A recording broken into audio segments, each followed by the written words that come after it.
Bonjour, pasteur Bobo. On vous suit partout à travers le monde. Comment vous vous portez? Mais je me porte bien. Je suis âgé de 68 ans maintenant, mais j'ai l'impression d'avoir 20 ans. Je me porte bien. Je ne bois pas, je ne fume pas, je ne mange même pas de viande. J'ai besoin de me garder en bonne santé parce que le pays a besoin de nous. Nous devons rentrer au pays pour le libérer d'abord et pour le développer ensuite.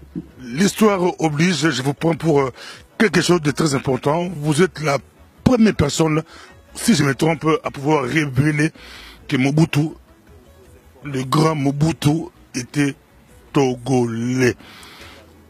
Comment est-il arrivé que Mobutu togolais?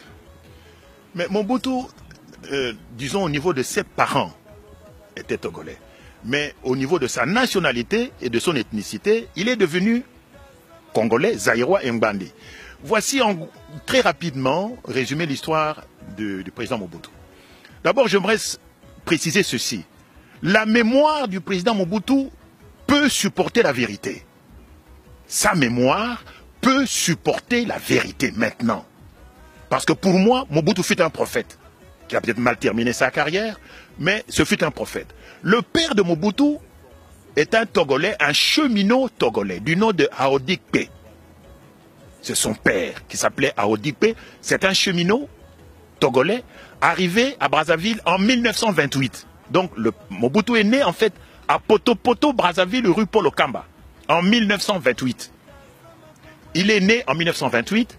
Malheureusement, sa mère meurt alors qu'il est âgé à peine de 2 mois. Sa mère togolaise. Sa mère togolaise aussi.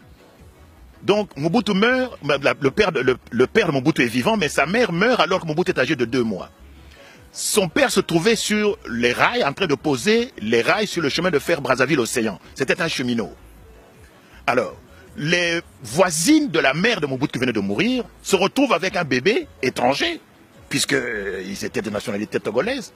Et la mère de Mobutu n'a pas eu le temps de se faire des amis. Alors, les voisines de la mère de Mobutu vont trouver le curé de Brazzaville, qui était français.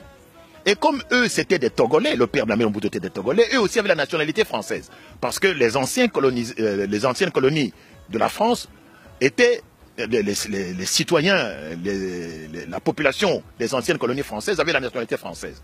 Donc les voisines de la mère de Mobutu qui venait de mourir vont donc trouver le curé de Brazzaville pour lui dire que voilà, il y a une femme, une Togolaise, dont votre compatriote vient de mourir en laissant un jeune bébé, un nourrisson de 2 mois. Qu'est-ce qu'on en fait?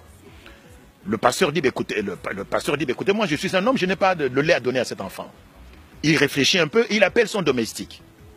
Son domestique, c'est qui? C'est Albéric Gbemani, le mari de Feu Mama Yemo. Le domestique du curé français. Le domestique du curé français, Albéric Gbemani. Il lui dit, écoute, Albéric, votre femme vient d'accoucher d'un enfant. Elle a donc du lait. Est-ce qu'elle peut accepter de donner le sein à un enfant togolais, un orphelin, dont la mère vient de mourir? Albéric Gbemani dit ceci à son patron au curé. Il dit, chez nous, les Mbandi, quand un enfant perd sa mère en bas âge, cet enfant, on ne l'adopte pas, cet enfant est un enfant maudit.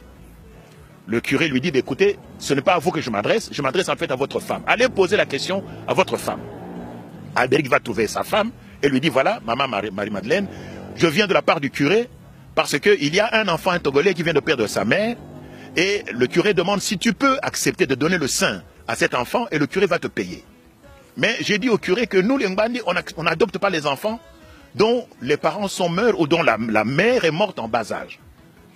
Mama Yemo répond à son mari, Albéric, qu'elle a toujours cherché à être appelée Maman Mapassa, qui est un titre très honorifique pour les mamans chez nous, les mères doubles.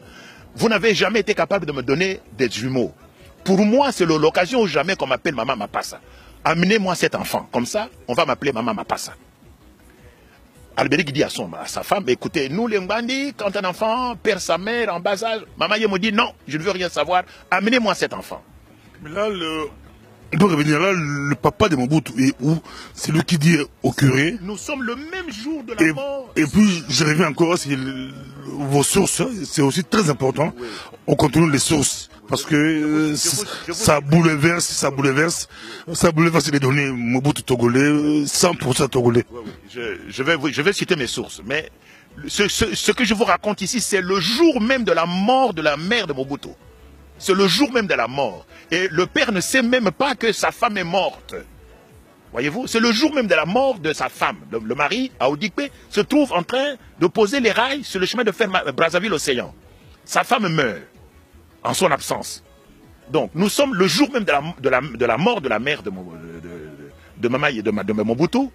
Et l'enfant est en train de pleurer parce que sa mère ne peut plus donner le sein. Donc, Mama Yemo accepte de prendre l'enfant. On amène l'enfant chez Mama Yemo, tu lui donnes le sein.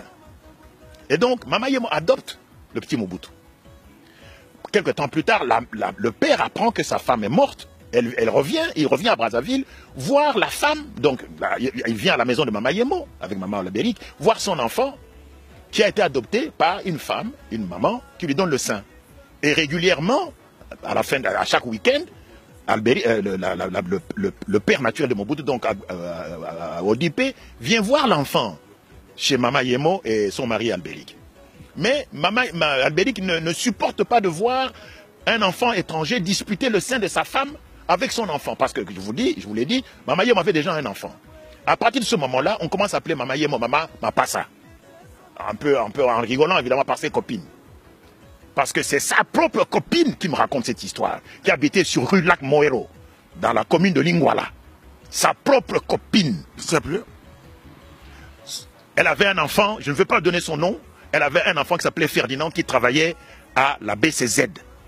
C'est cette femme qui habitait sur Lac Moero, dans la zone de Lingwala, qui était la copine intime de Mama Yemo, qui me raconte l'histoire. Quand Mobutu vivant. Mobutu vivant. Mobutu était vivant. Elle me raconte Mobutu. Non, cette histoire, je l'ai apprise en 1991 à Bruxelles.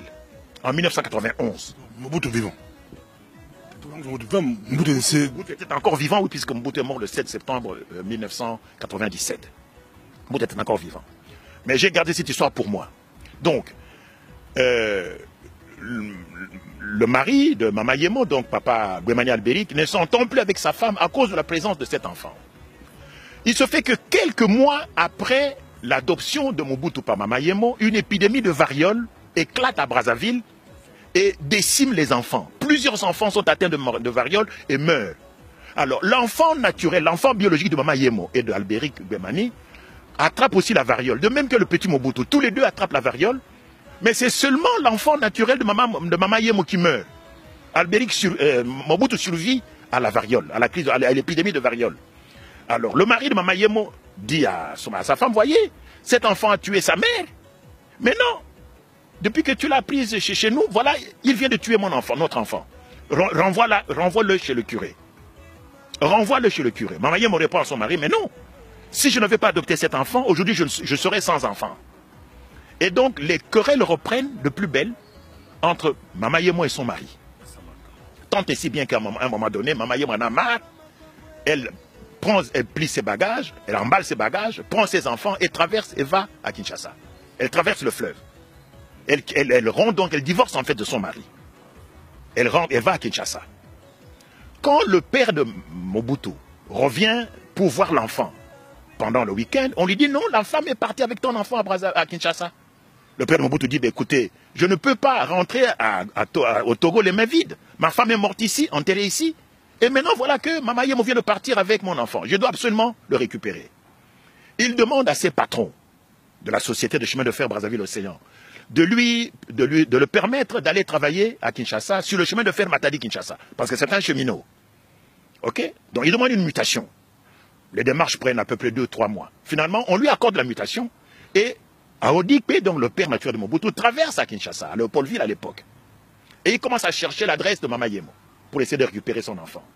Mama Yemo apprend que le père de Mobutu a traversé et veut récupérer son enfant. Mama Yemo dit non, il est hors de question que moi je donne cet enfant à ce monsieur. C'est mon enfant.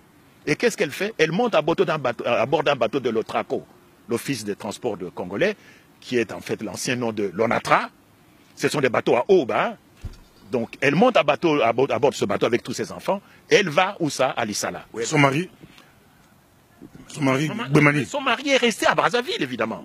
Chez le curé. Son mari est resté à Brazzaville. En fait, elle a divorcé. Donc, elle va à Lissala où elle va rencontrer un chef coutumier qu'elle va épouser. Voyez-vous? Qu'elle va épouser. Donc, quand le père naturel de Mobutu, donc Aodipe, retrouve l'adresse de Mama Yemo à Kinshasa, on lui dit, mais non, la femme vient de partir à Lissala avec ton enfant. Mais pour un Togolais, à l'époque, Lissala, c'est la fin du monde. Et même s'il avait poursuivi Mama Yemo à Lissala, qui vous dit qu'il l'aurait retrouvé? Mama Yemo pouvait encore aller ailleurs. Donc, le père de Mobutu, donc Aodipe, découragé, cesse de chercher son enfant, il reste à